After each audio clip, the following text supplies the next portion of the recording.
I'm going to talk about a few building blocks, and I'm not going to go through all these slides here, but this is one that Mary Weaver put together and I really liked. So what we find is that, you know, the definition of insanity, you keep doing the same thing and you get the same results. Well, a lot of times we think the same thoughts over and over again, and we do the same thing, we produce the same results.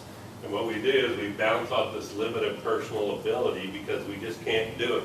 We see this a lot in the loan business where a loan rep will go about 7 years and they're bouncing around and they never do break through the next level with it, and then they burn out and then they go to work for the state and get a salary job or something like that. So that's common in real estate too. We'll see that too, where people just like, I can't handle the ups and downs, I'm done with the game. So what we look at is there's this tunnel of achievement which is based on disciplines, practices, and accountability. And we'll talk a little bit about accountability in a moment, but there's certain daily disciplines or certain practices that we need to be in.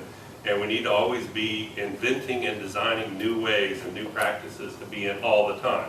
That's good. I had a teacher that said, invent a new offer every 15 minutes. I was like, Toby, that's impossible. How would I do that? It's like, no, really, do it.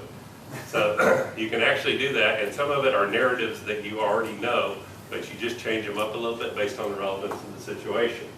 So one thing I would tell you, I'm going to speak in the space of fundamentals here today because we have a wide variety of different businesses. And one of the things about fundamentals is, and I learned this a few years back, is they're the basis for certain things. There's fundamental principles, laws, and mechanisms that happen out there. Like, they just happen, and within predictability, every now and then there's a harvest moon or 2 full moons in a month and all that. But for the most part, things are predictable in a lot of different ways. When you study the fundamentals, because the marketplace is changing rapidly, everybody sees that happening. Sometimes it's overwhelming, but your specific offerings lay on top of that, okay? So this allows you to, if you know the fundamentals, you can quickly adjust to marketplace conditions. You can quickly be better skilled at anticipating when this happens, most of the time that happens. And when you do that and you stay in that space of fundamentals, then you lay your specific offerings on top of it. You're allowed to be nimble and move much quicker in the marketplace, okay? So, that being said, this is the thing that we call AMPR. AMPR is a Peter Drucker term. AMPR means average minimum profitability requirement. We do a 6-hour class. It's a business planning class. We've done it for our salespeople. Then we expanded it to realtors. It's a really fundamental class that could be used for anybody, but I wanted to mention a couple things here, is that our common sense always tricks us. And that when I ask the question, how much does it cost you to live every month? Like, most people have a number in their head, and the other thing that's a fundamental mechanism is most of us lie to ourselves. So when we go through this 6-hour class, people write down a number, like their common sense, what's it cost me to run my life as it currently is, and what's it cost me to run my business, separate conversation, but we add those two together and we come up with a number. That's the way we start.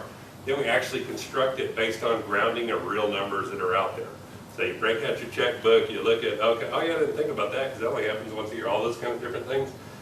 Then you go, oh, well, that costs more than I thought. So there's 3 parts of this: personal AMPR, business AMPR, a whole different conversation getting into unplanned and multi-year expenses. Then you have this little thing called savings and retirement.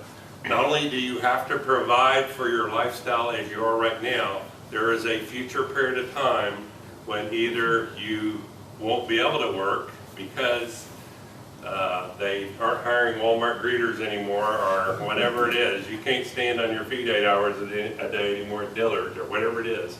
So we got to be in the game of accumulating knowledge. You young guys that are after that right now, this is really great because you're like, oh, like if I knew this 40 years ago, 30 years, whoa, like what a competitive advantage. Some of the stuff I wish I knew it 10 years ago.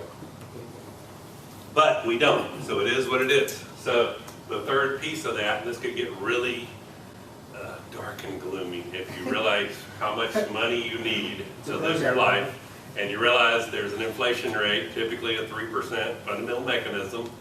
You know, investments usually give you an 8% return depending on risk, who knows. So what that means, when the inflation rate goes up, every 15 years you need to make half as much more. every 24 years, you need to double your income. So if you can currently live on 50 grand, that's 25 grand in 24 years. If you can live on 100 grand, you need to make 200 grand. The amount of capital at work to do that when you stop working is tremendous. We don't want to go there right now. It's frightening.